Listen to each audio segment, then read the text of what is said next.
Boa noite, irmãos, a paz do Senhor, sejam bem-vindos. Mais um dia à nossa leitura bíblica. Estamos lendo o livro de Números e hoje a gente vai entrar no capítulo 5 e se eu conseguir me estender um pouquinho até o 6, tá? Se a minha voz permitir, né? Para quem tá chegando agora, eu tô com uma crise aí de bronquiolite, então tem alguns momentos que eu não consigo controlar muito minha respiração. Deixa eu ajeitar aqui a tela do meu celular, só um minutinho. E vamos orar então para iniciar a nossa leitura de hoje. Amém?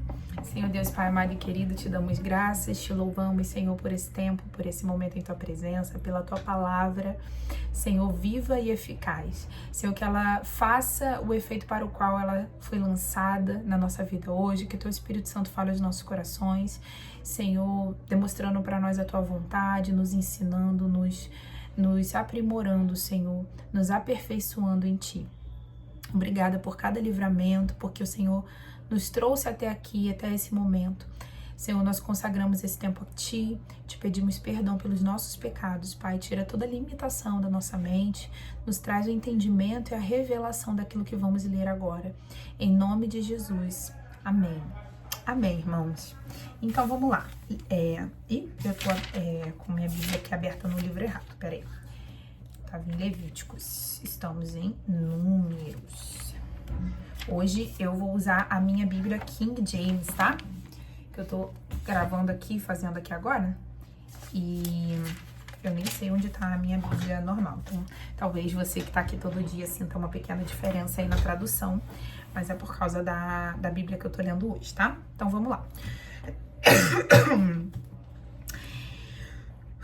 E falou o Senhor a Moisés, dizendo: ordena aos filhos de Israel que expulsem do acampamento todo leproso e todo que padece com alguma hemorragia e todo aquele que estiver contaminado pelo contato com os mortos.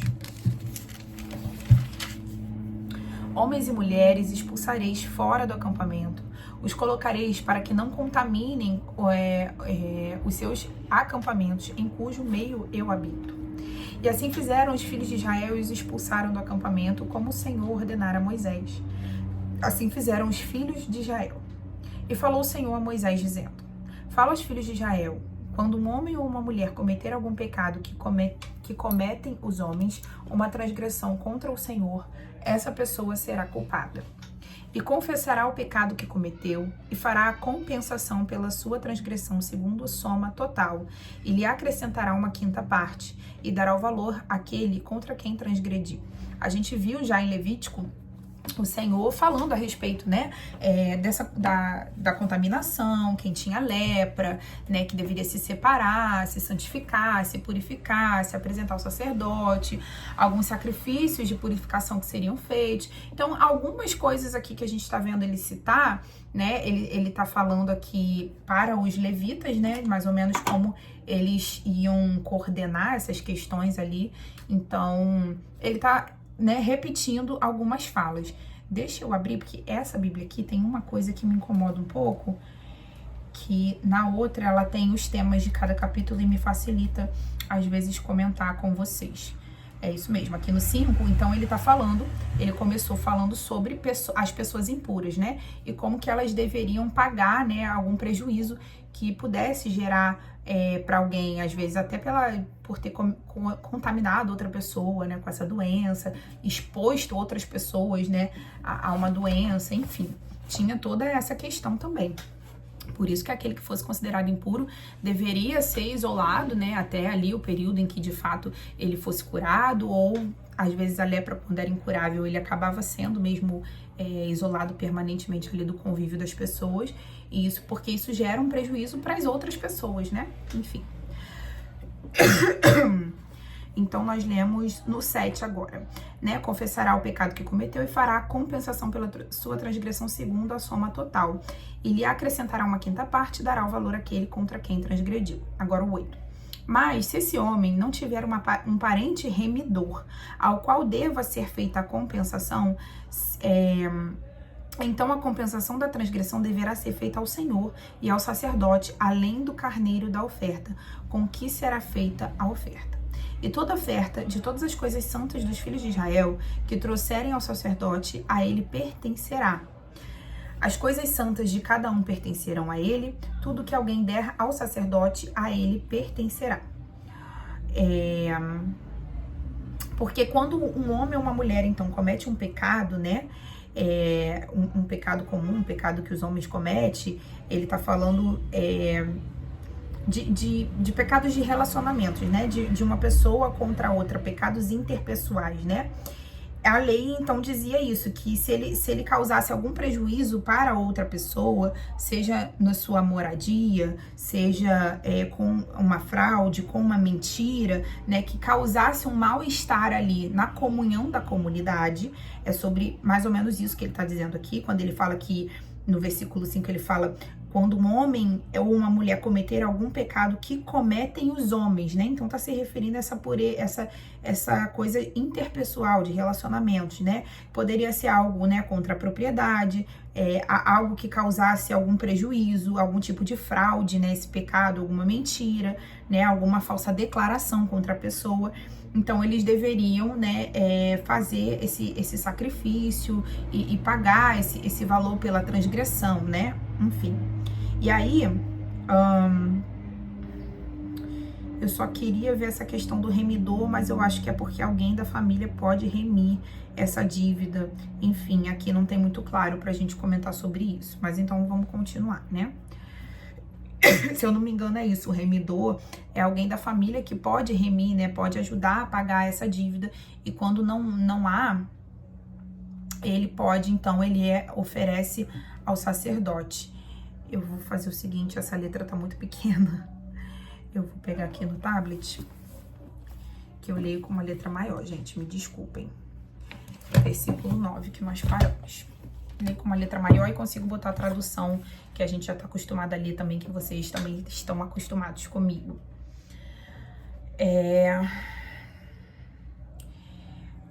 Então, nós paramos no 9, né? Semelhantemente, toda oferta de todas as coisas santificadas dos filhos de Israel que trouxerem ao sacerdote será sua, e as coisas santificadas de cada um serão suas. O que alguém der ao sacerdote será seu. Então, no versículo 11 agora, né? A prova da mulher suspeita de adultério. E falou mais o Senhor a Moisés, dizendo, fala aos filhos de Israel e diz-lhes, quando a mulher de alguém se desviar e prevaricar contra ele, de maneira que algum homem se houver deitado com ela e for oculto aos olhos de seu marido, e ela o tiver ocultado, havendo-se ela contaminado e contra ela não houver testemunha, e no feito não for apanhada, e o espírito de ciúme vier sobre ele, de sua mulher tiver ciúmes, por ela se haver contaminado, ou sobre ele vier o espírito de ciúme, e de sua mulher tiver ciúmes, não se havendo ela contaminado, então aquele varão trará a sua mulher perante o sacerdote, e juntamente trará a sua... Chamaram aqui no portão, gente, eu precisei atender.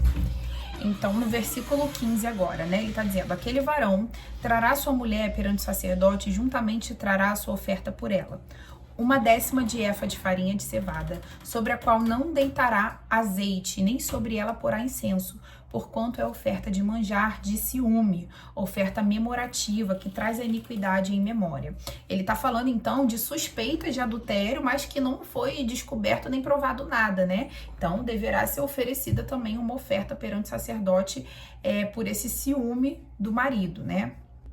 Então, no 16, o sacerdote a fará chegar e a porá perante a face do Senhor. E o sacerdote tomará água santa num vaso de barro. Também tomará o sacerdote do pó que houver no chão do tabernáculo e o deitará na água. Então o sacerdote apresentará a mulher perante o Senhor e descobrirá a cabeça da mulher. E a oferta memorativa de manjares, que é a oferta de manjares dos ciúmes, porá sobre as suas mãos. E a água amarga, que traz consigo a maldição, estará na mão do sacerdote. E o sacerdote a conjurará e dirá àquela mulher, se ninguém contigo se deitou, e se não te apartaste do teu marido pela imundícia destas águas amargas amaldiçoastes, será livre. Amaldiçoantes será livre. Mas se te apartaste do teu marido e te contaminaste, e algum homem fora do teu marido se deitou contigo, então o sacerdote conjurará a mulher com a conjuração da maldição. E o sacerdote dirá à mulher, o Senhor te ponha por maldição e por conjuração no meio do teu povo, fazendo-te o Senhor decair a coxa e inchar o ventre, e esta água amaldiçoante entre nas tuas entranhas, para te fazer inchar o ventre e te fazer decair a coxa. Então a mulher dirá amém. Então, como eles não tinham como ter essa prova, era feito, né, como se fosse esse ritual, né, de santificação, e aquela água, ela carregava uma maldição, né? Se a mulher estivesse falando a verdade, que não tinha traído o marido, ela ia beber daquela água e não ia fazer nenhum mal a ela. Mas se ela estivesse mentindo, ela ia sofrer as consequências dessa maldição por estar mentindo, né? Depois, o sacerdote escreverá estas mesmas maldições no livro e com água amarga as apagará. E a água amarga amaldiçoante dará a beber a mulher, e a amaldiçoante entrará nela para amargurar. O sacerdote tomará a oferta de manjar dos ciúmes da mão da mulher e moverá a oferta de manjar perante o Senhor e a oferecerá sobre o altar. Também o sacerdote tomará um punhado de oferta de manjares da oferta memorativa e sobre o altar o queimará, e depois dará a beber a água à mulher. E havendo-lhe dado a beber aquela água, será que ela se tivesse contaminado e contra seu marido tiver prevaricado, a água amaldiçoante entrará nela para amargura, e o seu ventre se inchará e sua coxa decairá, e aquela mulher será por maldição no meio do seu povo. E se a mulher se não tiver contaminado, mas estiver limpa, então será livre e conceberá semente, engravidará de novo, né?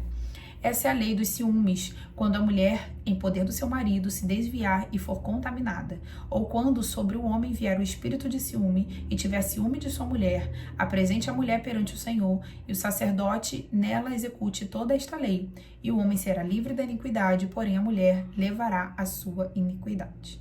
Né? São coisas que nos nossos tempos hoje são inconcebíveis, né?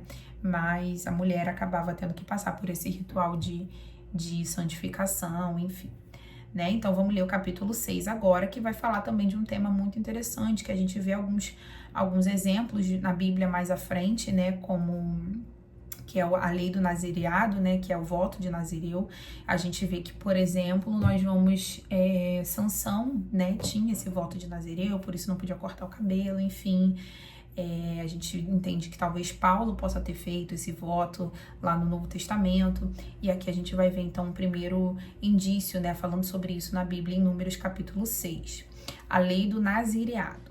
Falou o Senhor a Moisés dizendo: fala aos filhos de Israel e diz-lhes, quando um homem ou mulher se tiver separado, fazendo voto de Nazireu para se separar para o Senhor, de vinho e de bebida forte se apartará. Vinagre de vinho ou vinagre de bebida forte não beberá, nem beberá alguma beberagem de uva, nem uvas frescas nem secas comerá. Todos os dias do seu nazireado não comerá de coisa alguma que se faz da vinha, desde os caroços até a casca. Todos os dias do voto do seu nazireado, sobre a sua cabeça não passará navalha, até que se cumpram os dias que se separou para o Senhor. Santo será, deixando crescer as guedelhas do cabelo da sua cabeça. Todos os dias que se separar para o Senhor, não se chegará a corpo de um morto, por seu pode ser, né, pai ou mãe ou irmão ou irmã, por ele se não contaminará quando forem mortos, porquanto o nazireado do seu Deus está sobre a sua cabeça. Todos os dias do seu nazireado, santo será ao Senhor. Se alguém vier a morrer junto a ele, por acaso, subitamente contaminar a cabeça do seu nazireado, então no dia da sua purificação raspará a sua cabeça, e ao 7º dia rapará. E ao 8º dia trará 2 rolas ou 2 pombinhos ao sacerdote, à porta da tenda da congregação. E o sacerdote oferecerá um para a expiação do pecado e outro para o holocausto, e fará propiciação por esse que pecou no corpo morto. Assim, naquele mesmo dia santificará a sua cabeça. Então, separará os dias do seu nazireado ao Senhor, e para expiação da culpa, trará um cordeiro de 1 ano, e os dias antecedentes serão perdidos, porquanto o seu nazireado foi contaminado. Então, ele vai continuar falando aqui, mas para que vocês entendam, vamos resumir, né? Quem faz esse voto, usa o voto de Nazireu, né? Uma das coisas que consiste é não tocar em nenhum alimento, nada que fosse derivado da uva, né? Não só o vinho, nem o vinagre, nem a casca, nem a semente, não comer, não consumir. Além disso, não tocar em nenhum defunto, né? Não chegar perto de nenhum morto, mesmo que sejam próximos, né? Pai, mãe, irmã, né? Parentes próximos. Além disso, não podia passar navalha na sua cabeça, não podia raspar a cabeça, cortar os cabelos, né? E se por acaso fosse quebrado, né, por exemplo, essa questão do morto, se alguém cai morto do seu lado, né, do lado de quem fez o voto, já era uma forma, ele já tinha quebrado o voto ali por estar perto, né, e aí tinha que ser feito esse ritual, oferecer esses dois sacrifícios aqui, né, da expiação, de expiação, e zerava, né? De novo, começava do zero a ser contado. Então, se você fez um voto de 1 ano e aconteceu isso com 6 meses que você estava cumprindo o voto, zerava. Você tinha que refazer e começar a contar novamente aquele 1 ano de voto, tá? Versículo 13.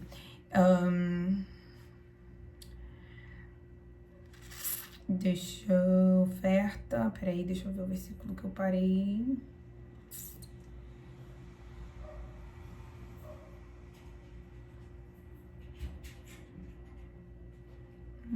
Eu acho que eu parei no 13, gente. Agora eu me perdi. Eu tava falando pra vocês. Tá, né? Então nós lemos o 12, né? Que fala: os dias antecedentes serão perdidos por quanto seu nazireado foi contaminado. E esta é a lei do nazireu. No dia em que se cumprir os dias do seu nazireado, trá-lo-ão à porta da tenda da congregação, e ele oferecerá sua oferta ao Senhor, um cordeiro sem mancha de 1 ano em holocausto, e uma cordeira sem mancha de 1 ano para expiação da culpa, e um carneiro sem mancha por oferta pacífica, e um cesto de bolos asmos, bolos de flor de farinha, com azeite amassado, e coscorões asmos untados com azeite, como também a sua oferta de manjares e suas libações. E o sacerdote trará perante o Senhor e sacrificará a sua expiação do pecado e o seu holocausto. Também sacrificará o carneiro em sacrifício pacífico ao Senhor, com o cesto dos bolos asmos, e o sacerdote oferecerá a sua oferta de manjares e sua libação. Então, o nazireu à porta da tenda da congregação raspará a cabeça do seu nazireado, e tomará o cabelo da cabeça do seu nazireado e o porá sobre o fogo que está debaixo do sacrifício pacífico. Depois o sacerdote tomará a espada cozida do carneiro e um bolo asmo do cesto, e um coscorão asmo, e os porá nas mãos do nazireu. Depois de haver este raspado a cabeça do seu nazireado, e o santo para o sacerdote, e o sacerdote os moverá em oferta de movimento perante o Senhor. Isso é santo para o sacerdote, juntamente com o peito da oferta de movimento e com a espada da oferta alçada. E depois o nazireu pode beber vinho, quando ele entrega o seu voto, né? Ele vai raspar a cabeça, vai entregar o cabelo, então ele entrega, né, esse ritual, esse sacrifício, essa oferta aqui também, né, porque não é só um sacrifício, a gente tá vendo que são ofertas também de libações, né, de farinha, e, enfim, de alimento, de azeite, também feito esse ritual para entregar o voto, né. Versículo 21, essa é a lei do nazireu, que fizer voto da sua oferta ao Senhor pelo seu nazireado, além do que alcançar a sua mão, segundo o seu voto, que fizer assim, fará conforme a lei do seu nazireado. O modo de abençoar os filhos de Israel, 22. E falou o Senhor a Moisés, dizendo: falarão, e a seus filhos, dizendo assim: assim abençoarei os filhos de Israel, dizendo-lhes: o Senhor te abençoe e te guarde, o Senhor faça resplandecer seu rosto sobre ti e tenha misericórdia de ti. O Senhor sobre ti levante seu rosto e te dê a paz. Assim porão meu nome sobre os filhos de Israel e eu os abençoarei. Né? É a bênção sacerdotal, né, que a gente fala. Muitas igrejas ainda falam essa bênção, né, ao despedir o povo no final do culto. Enfim, né, nós podemos também tomar para nós essas palavras do Senhor, essas bênçãos do Senhor. Tá? Novamente, é uma semana muito corrida, né? Algumas coisas aconteceram, então de vez em quando eu tô deixando a live gravada, eu tô gravando 1 hora antes de postar pra vocês, mas acaba que gravando, alguém chega, alguém chama, eu pauso, volto, então às vezes vocês veem durante o vídeo aí uma pausa, uma trava, alguma coisa assim diferente, um barulho estranho. Espero que vocês possam compreender, né, e me ajudar. Tá, irmãos? Obrigada por você estar aqui. E amanhã nós nos vemos de novo para continuar a nossa leitura do livro de Números, amém? Fiquem com Deus, uma boa noite.